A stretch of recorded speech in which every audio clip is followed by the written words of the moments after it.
Welcome to Through the Glass, a podcast for you, for me, for our guests, for the community. Today, very happy to have Dan Giglio, the Community Outreach Director at the Jersey Shore Rescue Mission. Hello, Dan. Hey, brother. How you doing, man? I'm doing really well. I appreciate you making time. You're a busy guy. Thanks for making time, coming down and talking to us today. Yeah, no problem, dude. Thanks for having me. This is interesting, man. I love it.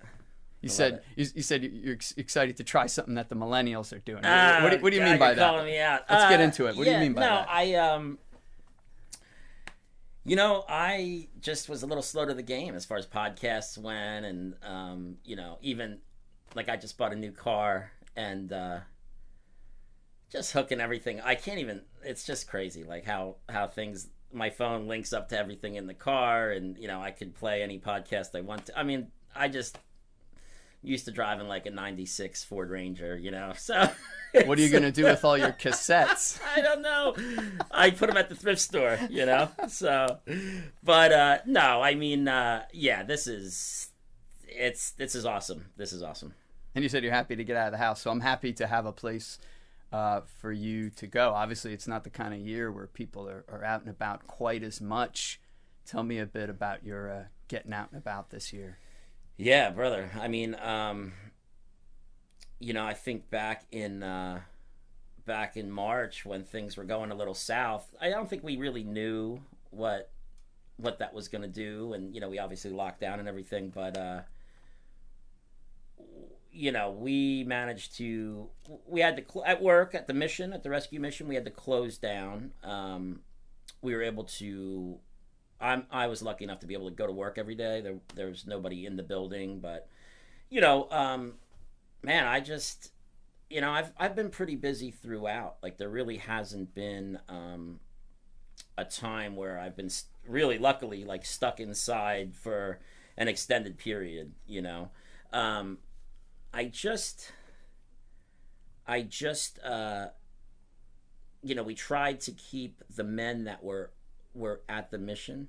We tried to keep them, if they wanted to leave, meaning like our clients or some of the shelter guests that were staying with us, once the lockdown hit, they were welcome to leave, but they couldn't come back. So there was about 10 or 15 guys that decided to stay, and so we just dismantled all the racks in the store, and did like a full clean, painted, did a lot of like little construction work inside there. Everybody tried to kind of stay self-contained, but that was it. Like the footprint was really my house and then the mission, and people took it pretty seriously at first, so it felt pretty good. But yeah,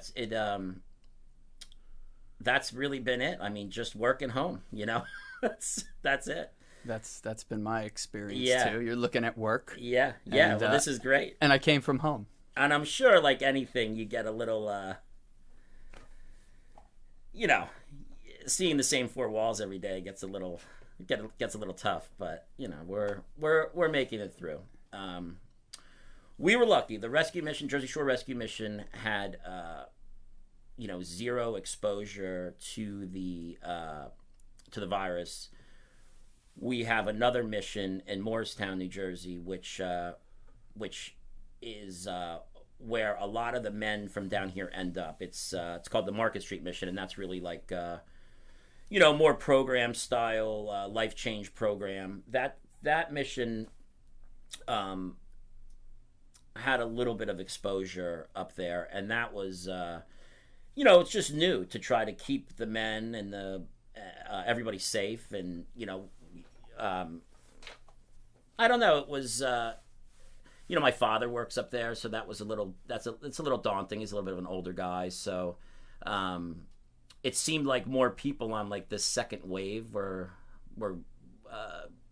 you started to know more people that kind of got sick, but I think overall, like we did a pretty good job, I'd like to say, of just trying to keep our distance, keep everybody safe. But it is, I can see it's starting to wear on some people, that's for sure.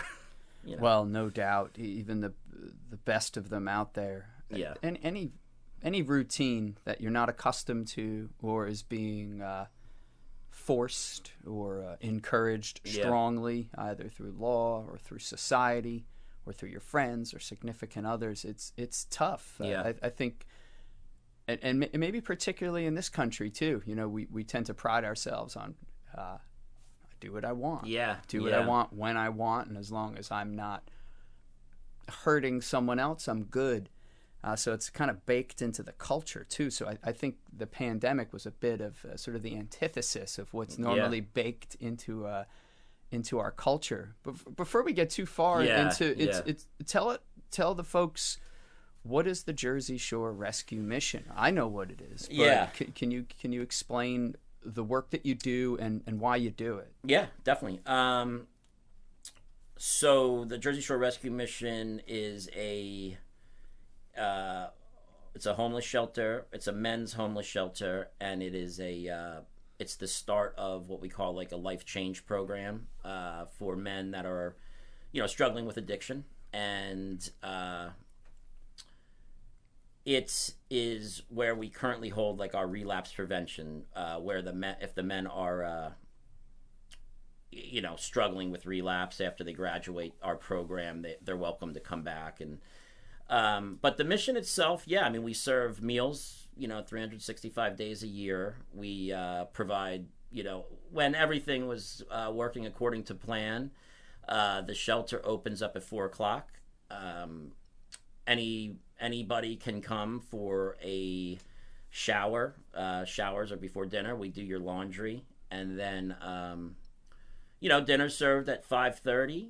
And after dinner, there's a chapel, usually like some local church brings some music or a message. And then, you know, we have the ability to sleep almost like 38 shelter guests. So it was pretty full.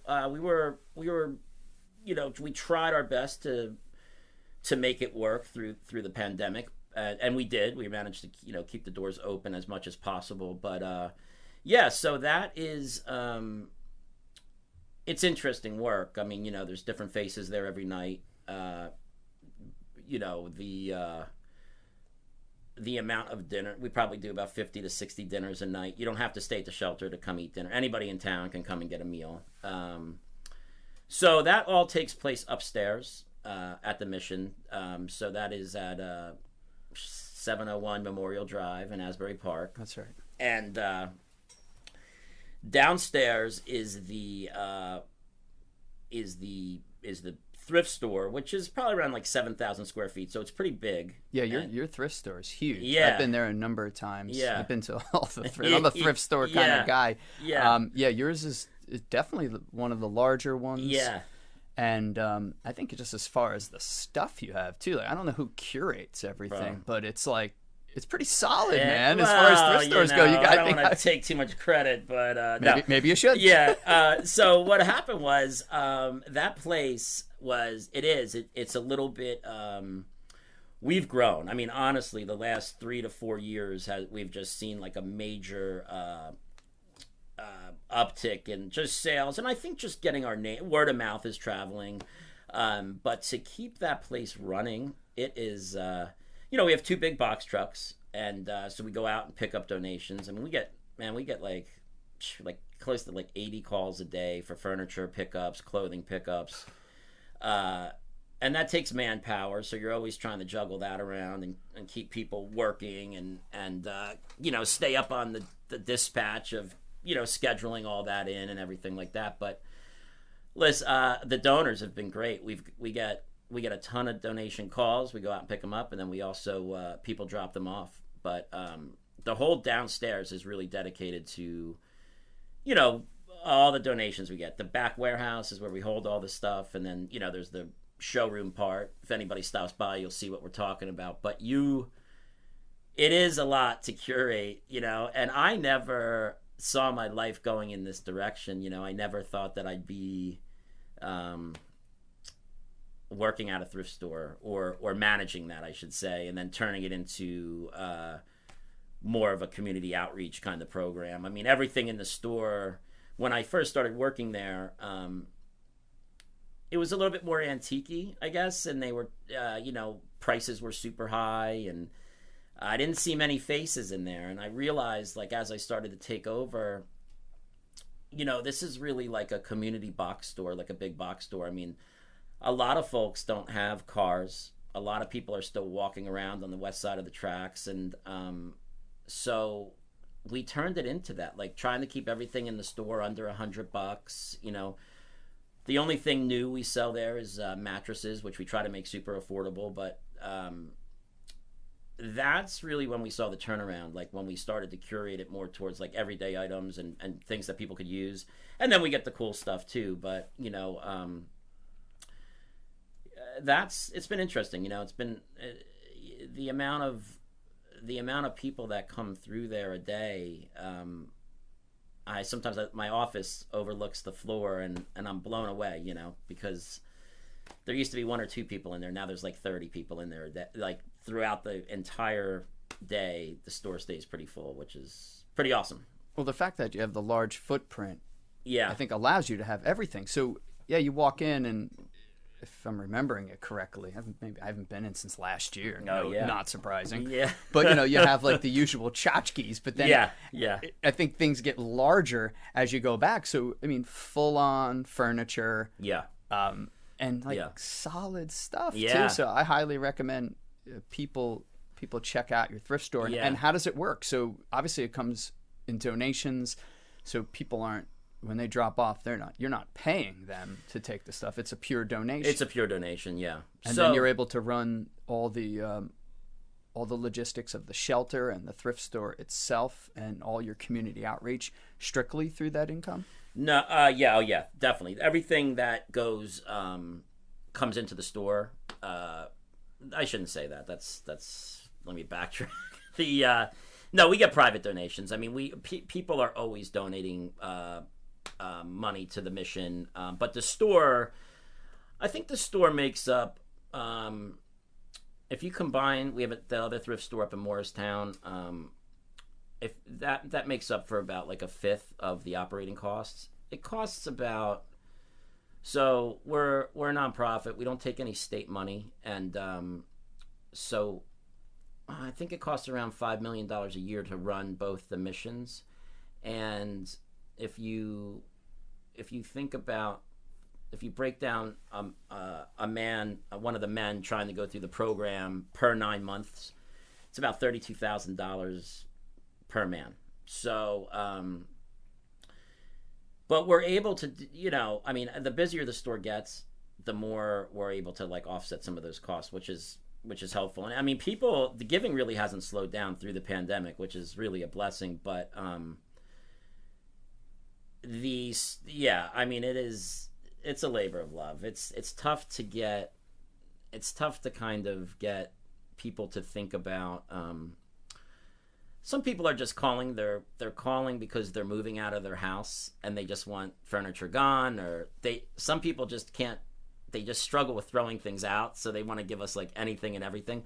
We try to let people down softly. Like there's just items that are just not worth taking, and things that will probably cost us money to get rid of. You know, that takes a little bit of finessing because, you know, people don't like the word no. You know, people feel like in their heart they're trying to donate to us, and for the most part it's coming from a great place. But yeah, I mean, not to get too off track, but I think you know, the store down here, does a pretty decent job, definitely with growth as far as you know, contributing to getting these men through the program, and keeping the shelter open. Yeah, what at the thrift store, just to stick with that a little bit longer. Yeah. So for folks listening, like, what are the types of items you need the most, or what are the ones that turn the best profit and are the easiest to sort of turn around? Because I think a lot of people, they want to help out, they want to do something. They're like, is it better for me to cut a $50 check or to call about this couch? Yeah, that's what great. are like the smartest ways for someone to support the work that the Jersey Shore Rescue Mission does? Yeah, no, that's funny you said that, because I was thinking about that today. You know, yeah, if you were going to donate your couch and it's, you know, 80s, 90s, the floral print, you know, it's going to wind up, it's, you know, for the most part, it's not going to sell. So we would come out and pick that couch up. But, like, I'll tell people, or I'll tell the dispatch to tell people, like, look, I mean, they usually send pictures, and we ask for a donation to take the couch away. But this is not always, and I don't want to get into, like, too much of a gray area. But there's just, you know, those items, they wind up just sitting in the warehouse. Nobody is buying some of that stuff. The items that sell the most are really dressers. Dressers go pretty quickly. If you think about, you know, most people have that we're selling to have, you know, small apartments. So, like, you know, huge couches don't really do us great. China cabinets we don't really take anymore. You know, big TV like console entertainment centers. We don't take those. We don't take the tube TVs. But, you know, dressers, small kitchen tables, stuff that people can use. You know, stuff that fits into like a small one bedroom, small studio, you know, that's really our clientele. So that's a good way to think about it. Yeah. So for anyone who has lived in a one bedroom apartment, or has lived in a college dorm, even exactly, or, you know, shared an apartment where there's too many people, and, you know, you gotta keep your furniture down because you need to get that extra cot. That's a good way to think about it. Yeah, we don't take any mattresses, no mattresses. We don't, you know, no used mattresses. You know, headboards and footboards. I mean, honestly, people drop them off. We don't take them. I mean, you know, they usually don't sell. So, but, you know, we try to curate it in order to, you know, you like you said, just think about what people really want, you know, or people really need in town, you know, that need to come to the store to buy it, you know. You said before, I didn't really see myself being a community outreach director for a Jersey Shore. So what did you do? Do you need a hand with those? No, I was keeping it off. I was getting used to the sound. It's good now. It's good. You're cool? Yeah. Because we could do it any way you want. No, I kept it off the backside of my ear, but I'm getting used to it now. All right. Yeah. All right, whatever works for you. I'm a little fidgety, you know? Dude, I hear you on that. I've got the curse too. Yeah. So what did you see yourself doing? So did you have a plan? You know, I did. I mean, I grew up down on Long Beach Island. I grew up in a little town called Beach Haven, and I had a family retractable awning company, which I worked my entire life, and I saw myself doing that. You know, I was going to just take over my dad's business, and I felt like, you know, do some construction in the wintertime, and that was, you know, there's not many ways to go down there. You know? Beach Haven is, I know Beach Haven really well, actually. I go down there just about every year. Yeah. But yeah, the island it's off in the winter. Yeah, that's it. Lonely but intoxicated, you know, that's what they call it, right? So LBI. So we that's the first time I've heard that. It sounds so on point. It really is. I mean, you either do construction in the winter, you commercial fish, or you that's really drink. You drink. There's not a ton going on, you know. So I tried doing that. I really did. And I was I have an older brother out in California, and he lives in Ventura, and I was so I toyed around in my late 20s, early 30s with like living by Coastal and going out there, and I hooked up with an awning company in Santa Barbara. I was working for them, and I just, as I started to travel a little bit more, I felt like, man, I want to do something different. You know, I wanted to try to find a new path, and I didn't go to college or anything like that, but I just felt like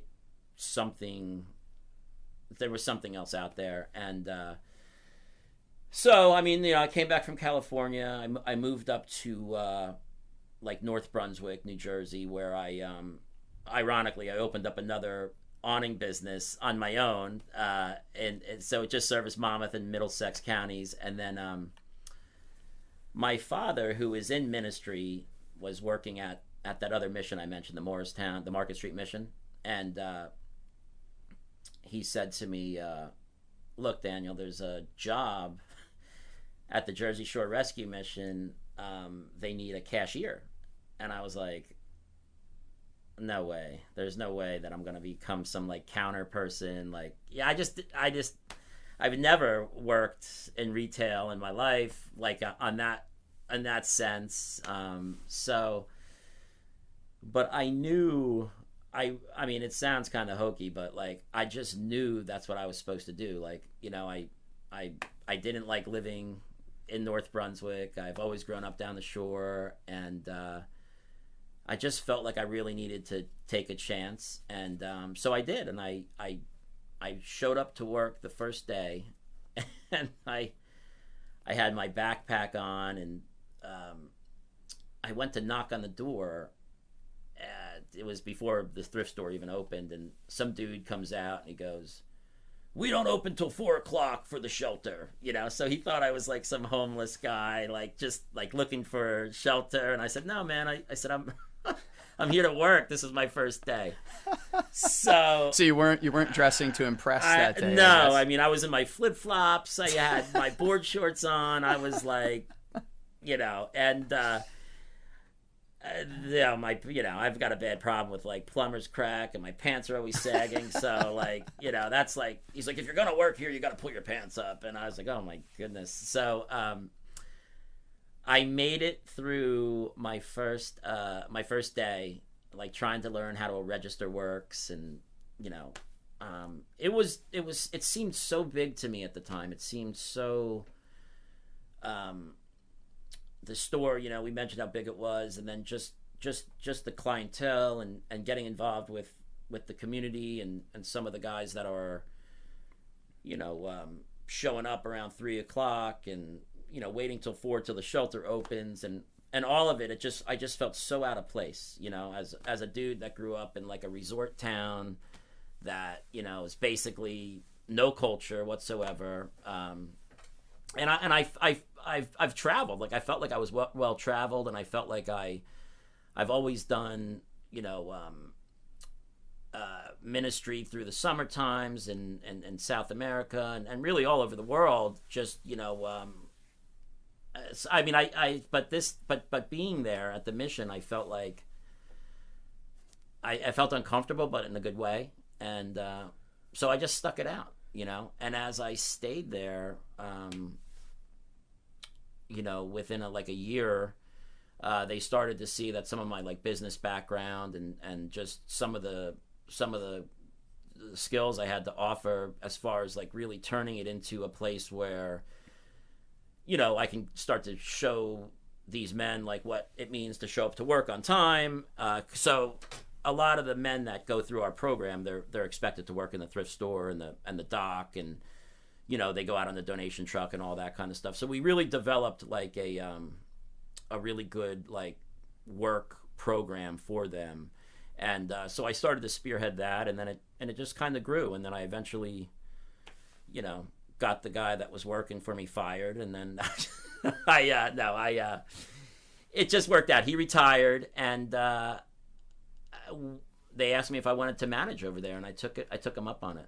So you guys have a whole ecosystem really going for these gentlemen. Yeah. So it's amazing to just have a place that can supply food for people who need it. And yeah. I want to reiterate the fact that you said earlier, anybody can show up. Anybody. For a meal. You do not have to be a resident. Anybody, yeah. Okay, so yeah.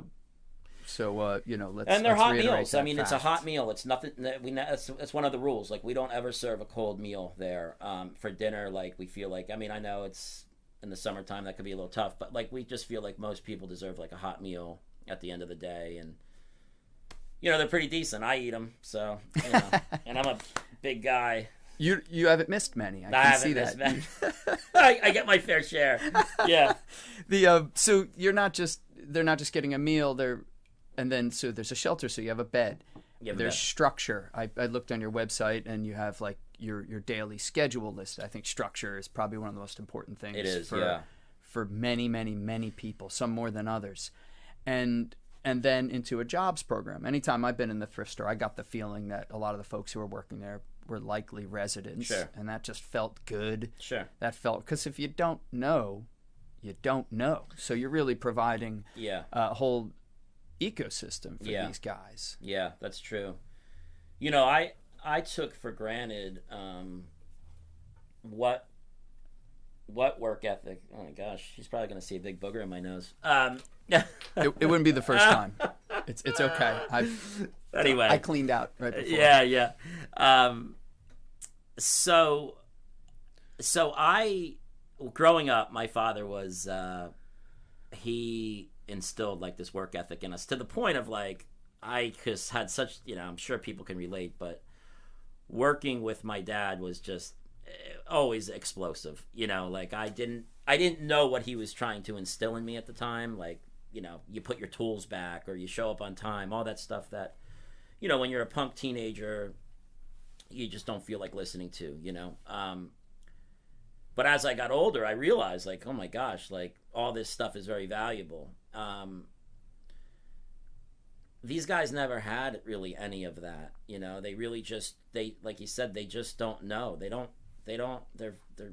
a lot of them are really not aware of what they look like, or taking any sort of initiative or drive to be, you know, they just really, you know, you're starting from scratch. Well, people mistakenly think, I believe mistakenly think that everything someone does or thinks is a choice. Yeah.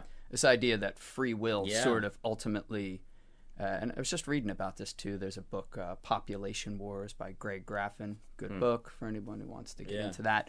But and it touched on this and the sort of fallacy of free will, and that oftentimes we're making judgments on people because we're going, I can't believe they chose to do blah. I can't believe they didn't do blah. But usually what we don't realize, and I'm guilty of this as much as anyone, by the way. I'm certainly not trying to cast a finger on anyone, because I do this as well. I'm a judgmental person at times.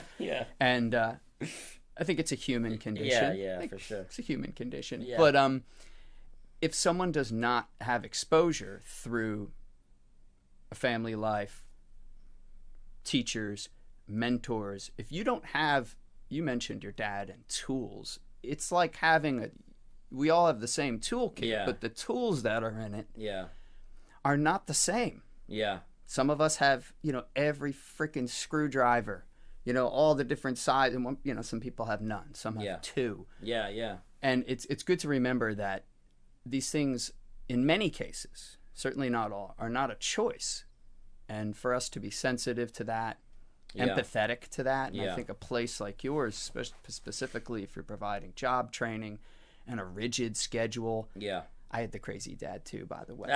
That's some Italian shit, right? Like, oh my, you got to put away your tools. Oh gosh. Always explosive. You know, hammer. Oh would maybe get thrown here and there. Brutal. You had to leave. You had to leave the job site cleaner than it was before you showed up. You're 100%. Like, this place was a pigsty when we showed up. I don't care. I don't care. Clean their kitchen. Like, we didn't even work in the kitchen, dude. I know. I don't know how I got on that, but when you were talking about your dad being a hard ass. Oh my goodness, he's crazy. Crazy Italian dads. Crazy Italian, dude. I mean, you know. I think I'm turning into one. My boys will probably say that. Yeah. My father. So you know, our business was called, you know, Giglio Awning Company, and so I had a work van. I used it for work and leisure.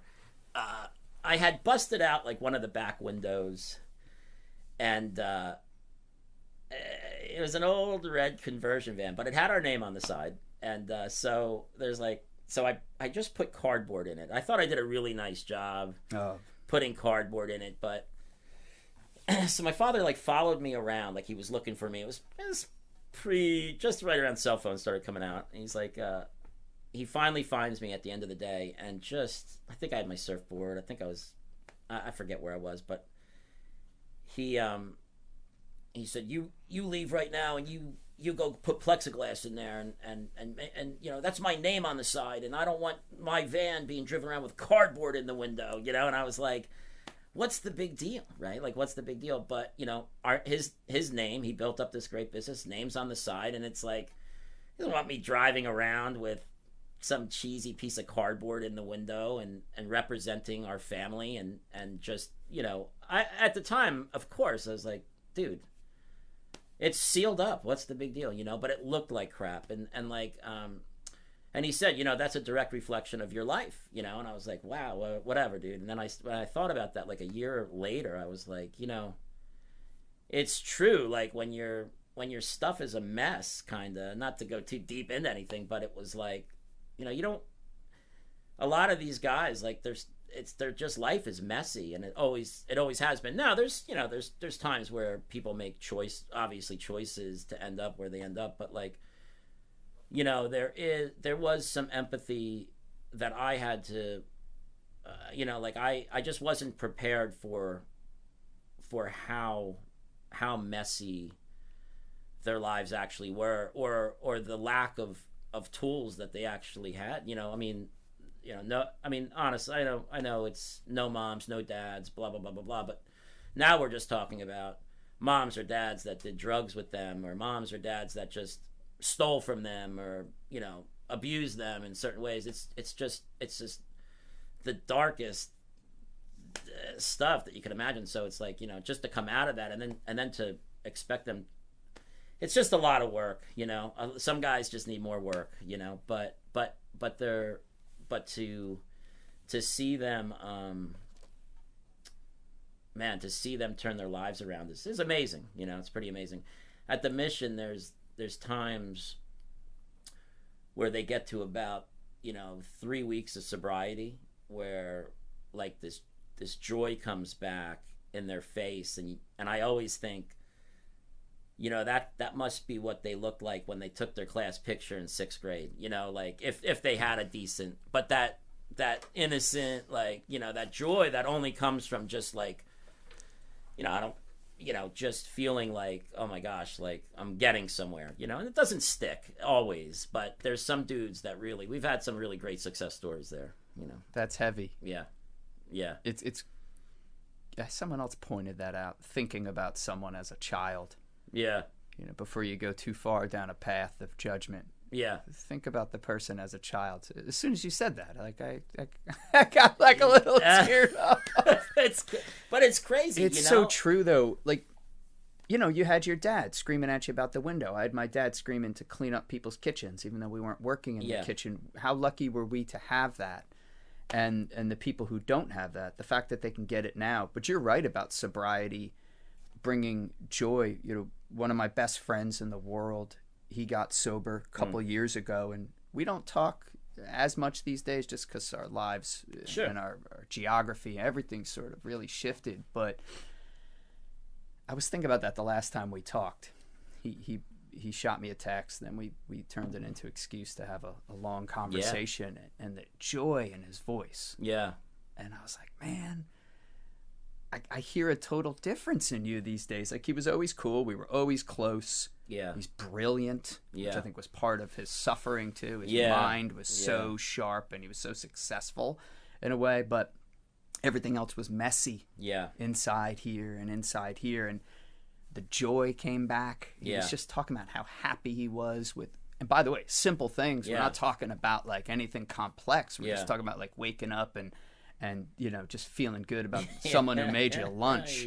Little shit. Yeah. And then what I saw an Instagram post today from another friend who 4 years sober. He was celebrating that, and that's not the trick for everybody. No. But for people who really go down a dark path, when they can cut that out, it allows some light to come in, and they kind of become childlike. Yeah.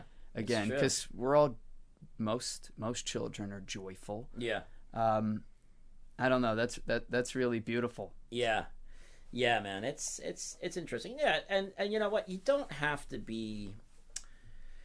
We call it a life change program. You don't have to be struggling with addiction to come in. You can just be struggling, you know, and trying to find something new to, you know, if you want to just change your life and I mean, usually, guys are kind of, we're usually their last resort. They've burned through all their friends and family, and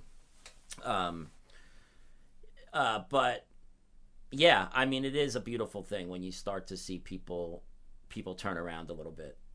What's the vibe of someone? What's the average vibe of someone who you're the last stop, right? So, like you say, you burned through everything else. What's the average vibe of a person who's either coming in or someone's maybe strongly suggesting they come in? What's the general vibe of that person? And is that, what are the challenges there? Well, I think we're just conditioned to not ask for help. Like we ask. I mean, they have to come in on their own 2 feet, and they have to say, "I need help," and then. But the vibe is usually they're anger. They're usually pretty angry. I think they're finally getting to a point like they've run out of excuses, and they really can't place blame on anybody else. I mean, there's still some of that, through the first couple weeks, but I think, I mean, and then there's, that shame that people talk about. I mean, there's a lot of that, like, I mean, the good thing about the program is it's free. It's 100% free to them. So there is no excuse why you shouldn't come in if you're ready for help. But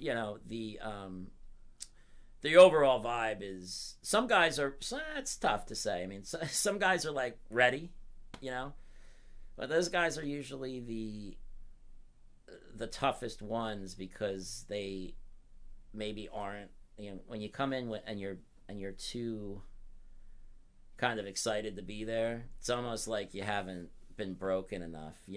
Wow. The dudes that come in that are like, oh my God, I cannot believe this is where I am. Those are the ones that you can work with. It's easier to build someone up when they're all the way down. Yeah. In a way. That's heavy. Wow. For sure. Yeah. I mean, it's interesting. So that, like, just, all of that, all the stuff we're talking about, like, I didn't know this is where I would be, being used, and, coming from a place where, I partied, through, if you party your 20s away, then your 30s are like really tough. If you just made no moves to better your life, and then if you party your 30s away, I mean, 40 is gonna be a shit show. You know what I mean? It's gonna be a disaster. And then, I mean, there's guys coming in that are like 50, 60 years old, like, and they're just starting their life, and it's like, man, and so, like, I try to, like, some of the younger guys, I try to just I try to say, like, dude, you gotta try to get this together, because life is tough enough. Anyway, that's just kind of my own personal take on it. Like, I figured, because life kind of turns around pretty quickly when you're making some effort to turn it around. But you have to make the effort. That's a great point. That's a great point, not just for Yeah. the gentleman that you guys see on a daily basis. Yeah. I think that's good advice for anybody. Yeah. Because it's easy. It's so easy to slip into depression or inaction. Yeah. But it's rare that there isn't someone out there who's like, isn't willing to give you a hand. Yeah. I'm curious to know, how does, and it's a lot of conversation about it these days, as there should be, probably not even enough, but how does mental health and mental illness sort of play into your experiences? And what I mean by that is, there's nature and nurture. You can look at people's upbringing and being, who they are as a product of their nature or their nurture. And we talked a lot about nurture, or the lack of nurture at times, but how does mental health play into the work that you guys do, and what are the challenges there? That is the mentally, if you're on for our program, we don't have any nurses or anything there. So as far as if you're on medication for anything, unfortunately, we have to put you, make some phone calls, and we'll find you a place to go. But yeah, that's a tough call. You know, I mean, I think most people have probably, like, you know, as being the last resort, have you know, seen other doctors, or maybe have been put on some sort of medication for, you know, depression or whatever it is. But yeah, you know, that's something that we kind of have to shy away from there. I mean, most guys usually have, I mean, they're beat up, you know, but as far as like going down, like, or handling that side of things, that's not really, you know, we have to find you another facility. You know, if that's kind of what you're asking, I don't know. No, it's exactly what I was asking. I didn't know if that was something, but it makes perfect sense. Yeah. Obviously, you would need more resources. Yeah. Nurses, med administration. Yeah. And I could assume that would be really tricky in a place where you're really trying to keep medication of all kinds. Yeah. At a minimum. Yeah, for sure. For sure. So, I mean, you know, but we'll do our best. You know, we try to, you know, my director there, Phil, I mean, he is, he's got such a big heart, man. He tries to help. One of his strong suits is trying to place a lot of our shelter guests in some sort of housing around town, or, you know, if you're a Monmouth County resident, and we try not to leave anybody hanging. We'll try to find you an alternate program that works for you, you know. So, but yeah, that's, you know, that's really it. You know, you really can't be on medication to come into ours. Yeah, I could imagine. To stick on the things that maybe you're not equipped, or you guys don't deal with on a regular basis. So obviously it's a men's shelter. Yeah. And I could, off the top of my head, maybe wrongly, sure, assume why it's better to have to stick maybe with one or the other. Mm-hmm. And we don't have to get into whys or anything, but sure.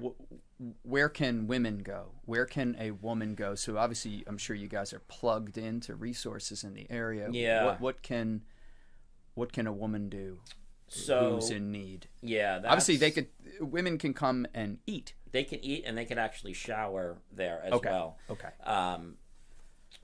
Yeah, that's tough. I mean, it's tough to see. Sometimes, however, maybe some families have heard about us, and you know, they show up with you know, the mom, the dad, and a couple kids, you know, and that's just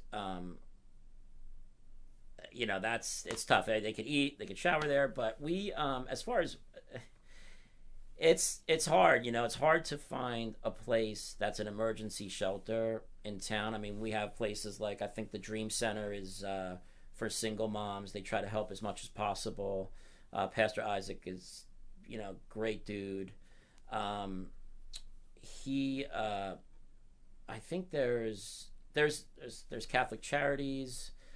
I think there's an emergency shelter out in Freehold, but it's kind of a pain to get to. There's not a lot in Asbury Park, as far as if you were a female and you were looking for a place to stay, you're gonna have to work for it. It's a bummer, you know, and you know, it is tough, and it's a question that we have to answer, you know, from time to time. But it's just this is who we've been, you know, for so long, and we'll certainly try to make those phone calls for a woman when she comes in, to try to get them some sort of shelter that night. And usually we can. But it's not easy in Asbury to find that, you know. I appreciate you. Yeah, I appreciate you answering that open and honestly. And I think it's an obvious question, so I wanted to kind of throw it out there. Yeah. But I could have. But it's hard enough to even do the work you're doing, and I could see how. Yeah. You know, really tailoring it is the smart way to go. Yeah. I mean, it's been. Yeah, I mean, unfortunately, that's the way it is now. You know. I think that from, you know, just talking to other you know, nonprofits in town and stuff, I think you know, there's a lot of people working on that, trying to make it a little bit easier for everybody, to find some shelter and then, get into some sort of long-term housing. Good. So, yeah. All right, so you mentioned a couple names, so people can look up those names if they have if they're in need of a resource or they need to direct someone to a resource. I don't know if you remember this, but I met you. This was like a couple years ago. I just went into the thrift store, and I thought I was this big-hearted, big shot guy saying, you know what, I'm gonna offer some musical services. Oh gosh. I'm gonna help these gentlemen. I'm gonna sing them some songs. I'm gonna share my talent. And whoever was working the front desk was very kind, and she said, "Oh, you probably want to talk to Dan. And you got a sweet. I like how your office is like right above the place. It's like really cool, like just a like this, loft vibe. Yeah. And you were kind. You're like, yeah, come on up. And I was like, hey, I'm a musician. Got a little spare time. I would love to donate my talents to these gentlemen. And you're like, oh, that's cool. Yeah. You're like, you play in like faith-based music. Yeah. I'm like, oops. No. Yeah. Why would I do that? And you're like, and you so kindly like explain to me that like you've got a thing going on there, and it's important for you to stick to your thing. And of course, my first reaction was all ego. I'm like, what the fuck, man? Yeah. Which is so wrong-headed, and it's all ego going on with my reaction. Yeah. And it makes so much sense. Yeah. So I just wanted to tell that story and bust your chops a little bit and make fun of myself a bit too. And then we ended up hanging out and talking just about music in general. Yeah. So talk to me. You've mentioned the word ministry 2 or 3 times in our conversation. I'm not sure if a lot of people who are watching this right now know what that means. Can you get into that a little bit? Yeah. I mean, like as far as I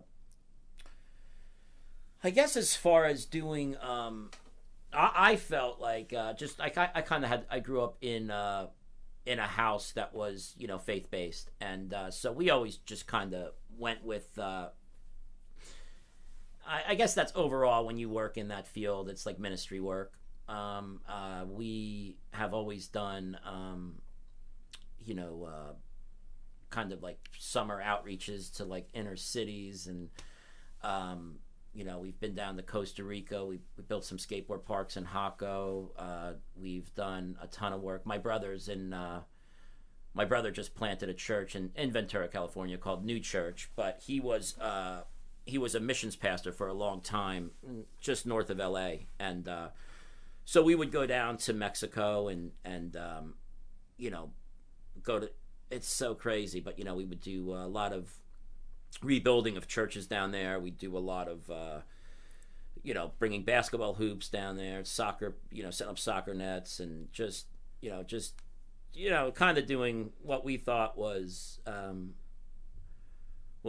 making a dent. But really, there's as I started to do a lot more of that work, I realized like there's so much to do in your own backyard, and like there's just a lot to do home here, but as far as like the ministry work, that's just kind of the field that like our family's been in, kind of that's our entire lives, along with the awning business and everything. Yeah. So it's like God and awnings. Yeah, exactly. Tent makers. Yeah.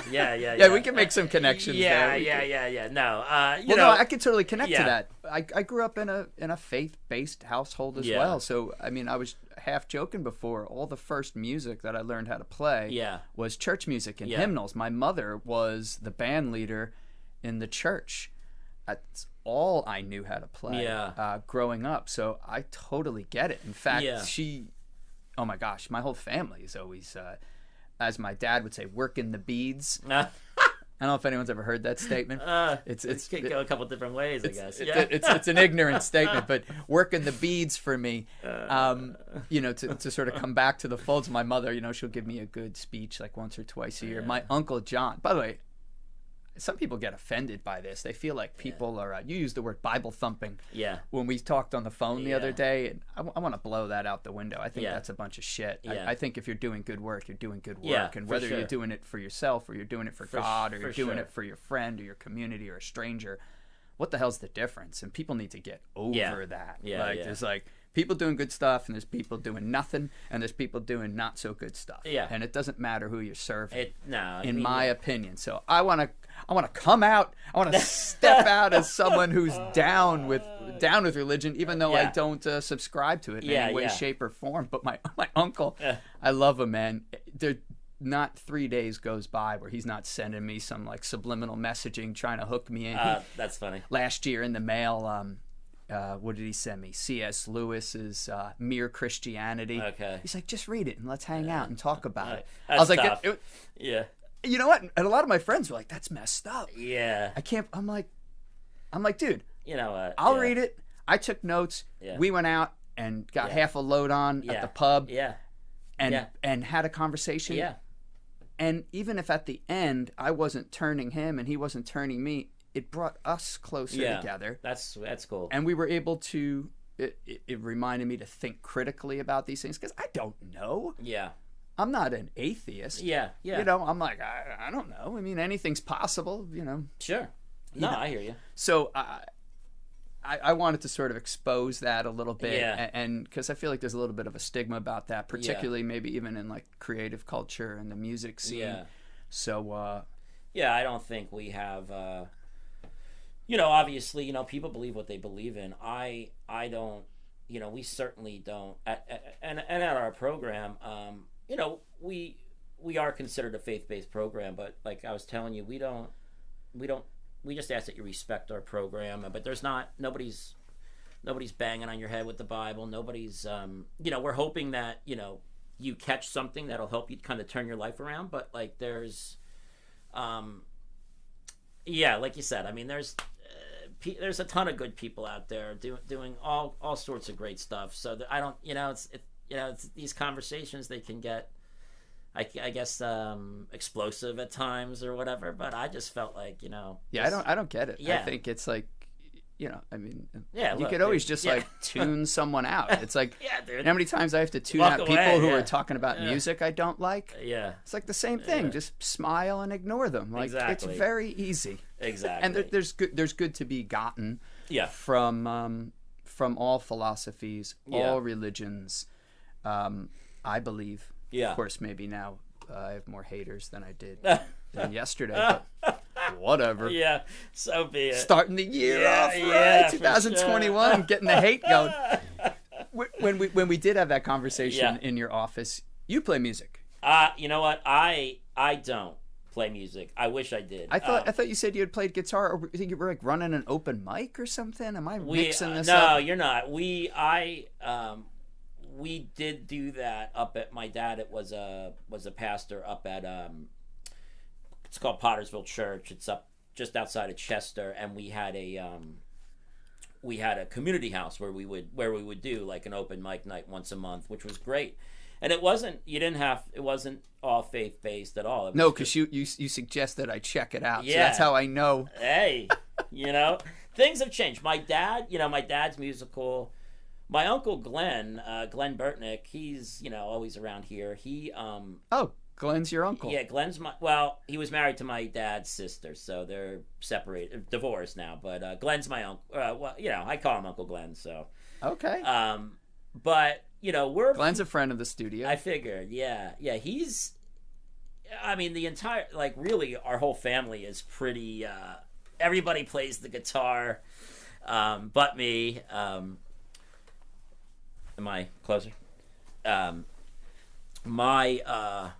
My brother Thomas. My brother Thomas just passed away of unfortunately he got he was. God, right before last Thanksgiving, he took a pill laced with fentanyl, and he was 36 and never woke up, unfortunately. But he was super gifted at music, like just an amazing, could hear anything, could play the piano, the guitar. My dad plays, like we really, most of our family, going a little long-winded here, but long story short, I don't play music. I listen to it though. Well, I don't think anyone in your immediate family, except for Uncle Glenn, has been in a recording studio this nice. So you can rub true. You can rub that in their face next time they're playing a song. Yeah. Well, that's the thing. Thomas, last time I was in a studio was with my brother Thomas, and oh my gosh, my uncle has a studio in South River, but it was not nearly as nice as this, that's for sure. So, yeah. I'm sorry about your brother. Yeah. I think, here in the music scene over the last some odd years, fentanyl has personally taken out a couple of my friends. Yeah. It's tough. It's like, I don't want to sound like an old guy here. It's not like it used to be, where it's like, normally you can kind of skate through a couple near misses with most drugs. Yeah, for sure. But this is really not one of them. No. And I have little kids. Yeah. So, we're kind of like sort of starting the conversation around drugs and alcohol, like in a kid-friendly way. But I don't know how to sort of say, well, it's like, there's probably a couple things that you're good with, but like these other things, if it can be laced with this crap, you can't trust a drug dealer. I know, and that's the crappy thing. You're right. You don't really know what you're getting, and I'm sorry about your brother. Yeah, no, that was tough, man. He was about to get married. He was going to get married on January 3rd, so he was like, about a month away from his wedding, and he left behind 2 kids. 4 and 6 from a previous marriage. He lived in San Diego. But that really hit home for me because, working in the field that I work in, like, I hear about people passing away all the time of an overdose, or somebody would say that to me, and I'd be like, oh man, that really sucks. I'm sorry to hear that, but to like get that phone call, and to hear my brother's Jesse, who lives out there as well, like, telling me, Thomas is dead, was it was gut. I mean, I can't even explain it. It was like unreal. I was picking up coats for like the coat drive. I was in Aberdeen, and I get like a phone call from my brother Jesse. He says, I don't answer, of course, and then he texts me 911 about Thomas. I said, man, I hope this is a freaking car accident. I hope it's not. I didn't even know. I mean, I didn't know that. I don't know if Thomas was struggling with drugs. He was a great dude. So like, I mean, whatever. Anyway, I got that phone call, and it just took the wind out of, because I'm one of 5 boys, and Thomas was just younger than me. And so he, his fiance found him, and then she had to call his ex-wife, who we're still friendly with, and then she called Jesse and told him, and so at the time, we were dealing with, my mom had just passed that March. She was 60. She died somewhat suddenly, like we weren't expecting it to happen. And I remember thinking to myself, thank God my mom's dead, because she would have this would have killed her, to have Thomas, to be a, and, I'd mentioned to you, my father had a really bad surfing accident, the year previous. So he had ruptured his dura and smashed his skull in on the sandbar. And, so our family's been dealing with, I get this phone call about my dad, and he's being airlifted to Jersey Shore Medical Center, and blah, blah, blah, blah, blah, blah. And he gets home from the hospital. I think that was December, I think it was back in 18, so December 14th. The accident happened in September. December, he gets home. My mom takes care of him. She winds up passing away that March. And my dad was still dealing with like his brain injury. He was having a hard time kind of wrapping his head. He couldn't drive at the time. Was watching his wife pass away before his very eyes, but couldn't really wrap his head around it. And then and then like a couple months later get that phone call about Thomas. It was just a brutal couple years, you know. And but I, you know, we were able to get through a lot of that. And just, you know, as much as the mission has helped, not to polarize it, but like as much as it helps the men, like it was there every step of the way for all the stuff that we went through. I mean, the minute my dad was in the hospital with his accident, he you know, just the support was you know, outrageous. It was amazing. I don't think we would have been able to get through it like that. And then having my mom pass away a couple months later, and then my brother, just the time and all the, yeah, just never, you know, they just did so much for us. It would have been tough to get through all that without that kind of support, you know. And so that was a real blessing, to be able to lean on them through that, you know. All you were giving was coming back. Yeah. And you probably didn't expect that. Not at all. And I really have never been in that position where it's hard to accept that kind of help, you know. It's just tough, but, you know,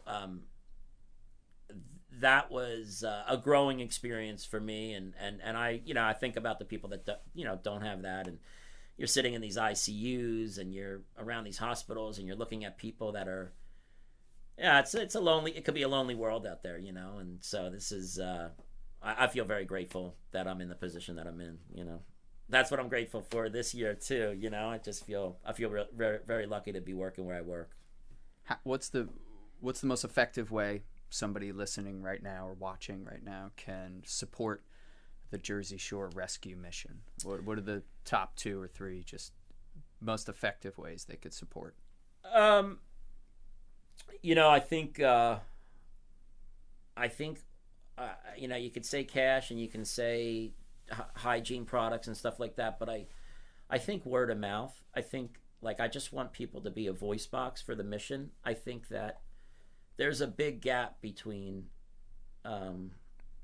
Asbury Park and the next real mission would be either like Trenton Rescue Mission or Atlantic City Rescue Mission, you know. And there's not a lot of public transportation past like Bayhead, but, you know, we got some issues in Toms River, Ocean County. I know it's outside of Monmouth County, but like I think just getting more of the, you know, a lot of people even around here still don't know about the mission, you know. And I think just being a voice box for us would be great.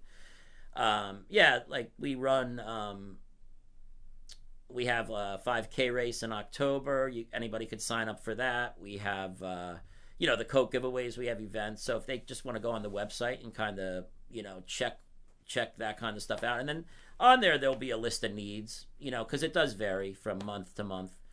So, you know, we try to help our men out with when school was happening. You know, the guys that are going through the program that have kids, we try to support them, the children, you know, with backpacks and clothing, and, you know, so they don't have to worry about their children while they're trying to get their life together and stuff. Sounds like like you're talking about things that people everyday would items just be doing for themselves. Exactly. So I'd be thinking about my children's school supplies in August. I'd be thinking about the household hygiene products every week. Yeah. And of course, we want to keep an eye on the budget. Yeah. So, all right, everyone who's listening, those are some smart ways. And my goal was to be a voice box. Thank you, man. For the rescue mission, Thanks, the Jersey brother. Shore Rescue Mission. So I can check that off, but I and everyone else needs to do a lot more, not just for the Jersey Shore Rescue Mission, but just for people who need a hand. Be a good listener. Work on being judgmental.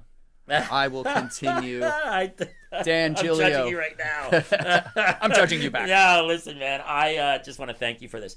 I'm nervous. I mean, this is my first thing, but I'm working through it, brother. I mean, sometimes it comes out a little choppy, but at the end of the day, I think this is a great city. I think that we just, you know, we can love one another and just keep on pushing that, you know. Dan Giglio, thanks for coming on Through the Glass. Goodbye, everybody. Thanks, brother.